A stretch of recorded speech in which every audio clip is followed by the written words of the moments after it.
medicamento, ele pode desencadear, porque o suicídio a gente sabe que já tem um histórico depressivo. Sim. A pessoa começa com uma depressão, um histórico psicológico e depois acaba cometendo essa burrada, me perdoe dizer. Sim. Então, nessa sequência que você disse, o paciente está deprimido, tem ideias de morte, certo?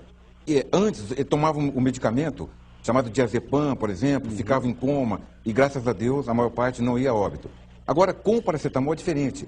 O paracetamol é tão venenoso, é tão tóxico, que se o indivíduo tomar 10 comprimidos, ele só não morre em 5 dias se ele fizer um transplante de fígado, senão ele já morreu. Como é que é, doutor? Repete isso. 10 comprimidos... Se ele tomar 10 comprimidos durante 5 dias... Não, por dia. De uma dose única, uma dose intencional. Ele toma 10 comprimidos de uma vez. De uma vez. Ele só não morre em 5 dias. Em 5 dias ele estará morto. Meu pai. Ele só não morrerá se fizer um transplante de fígado. Para você ver como é uma droga perigosíssima. Sabe? Então, a questão é a seguinte, nós contemporizamos aqui no Brasil, tem muitas coisas inexplicadas, você sabe disso, né? Por detrás dessa história. Há muito que o Ministério da Saúde já deveria ter tomado uma atitude. Porque se você analisar... Que agora ele proibiu a propaganda desse medicamento. É muito pouco. Isso é muito pouco. Isso é irrisório. Porque o médico, ele já está ligado no automático. De cada 10 médicos, 9 vão passar o paracetamol. O médico está incorrendo em negligência. Eu acuso isso.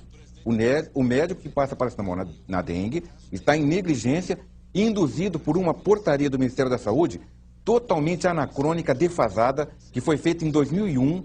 Até aquele momento não se sabia que a dengue era uma hepatite viral e não se sabia tão claramente que o paracetamol é esse veneno que destrói o fígado. E a medicina brasileira, Gustavo, eu quero fazer aqui uma denúncia muito séria. A medicina brasileira, ela está cometendo um erro muito grande, que ela está tomando por dengue hemorrágica, o que na verdade é uma iatrogenia médica chamada intoxicação pelo paracetamol. A medicina brasileira, ela não está sabendo identificar isso. É o maior, na minha opinião, é a maior tragédia em relação aos medicamentos desde a história da talidomida, nos anos 50. Quando as crianças nasciam deformadas. Né? Para mim, a história do paracetamol hoje, nos tempos recentes, a mortandade que o paracetamol já provocou na dengue, com a iatrogenia médica, e a classe médica brasileira não sabendo identificar o que é intoxicação do paracetamol, o que é a dengue hemorrágica, é o fato mais grave dos tempos recentes. Agora, doutor, eu vou fazer aqui o papel do advogado do diabo em questão dos médicos. Se o médico estuda, se ele sabe o que pode comprometer esse remédio na saúde do ser humano e principalmente no doente da dengue, por que ele continua receitando? Gustavo, provavelmente ele não sabe em detalhe. Ele tem alguma ideia. Segundo, o laboratório neutraliza isso. Os laboratórios que comercializam o paracetamol, eles agradam, de fato, agradam muito os médicos, certo? E passam uma ideia que o paracetamol é uma coisa, assim, leve, que não tem efeitos colaterais, que é uma droga... Mas qual que é esse agrado?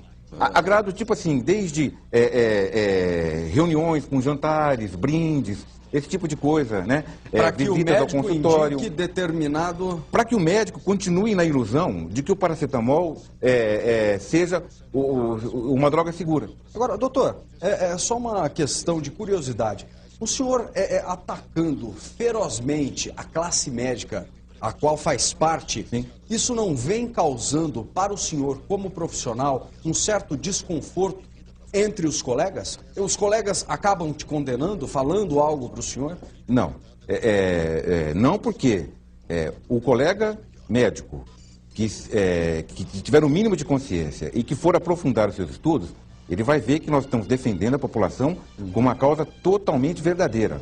Certo? Então, o médico não pode mais continuar incorrendo nessa negligência, respaldado por uma portaria do Ministério da Saúde, que já deveria há muito ter sido mudada. O ministro Zé Gomes Temporão, ele nos brinda com uma piada, falando que ele vai proibir a propaganda. Isso é muito pouco. Ele deveria, no mínimo, suspender o uso do paracetamol até que se aprofundasse nos estudos, porque, Gustavo, não há um trabalho, eu estou desafiando aqui, não há um trabalho no mundo duplo cego que você mostre que você possa usar o paracetamol na dengue, que seja seguro usar o paracetamol na dengue. Então, essa conduta do Ministério da Saúde não tem o menor suporte científico. É uma conduta perigosa e lesiva à população, ao ser humano.